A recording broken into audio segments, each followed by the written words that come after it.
ఆయన తొలగిస్తారు అని నేను అనుకుని వచ్చాను. కానీ ఇక్కడ నిజం చెప్పాలంటే స్వామి నాకు ఏమి ఇవ్వలేదు.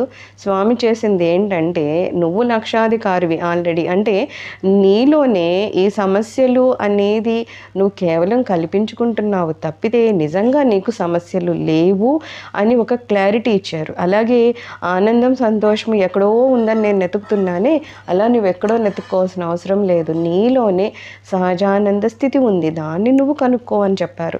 అంటే ఏదో డబ్బులు లేవు ఒక పైసా అని నేను వస్తే నువ్వు లక్షాధికారివి అని నీ దగ్గర ఉన్నాయి అని స్వామివారు నాకు తెలియజేస్తే ఎలా ఉంటుంది, అలాగా నా పరిస్థితి అనిపించింది.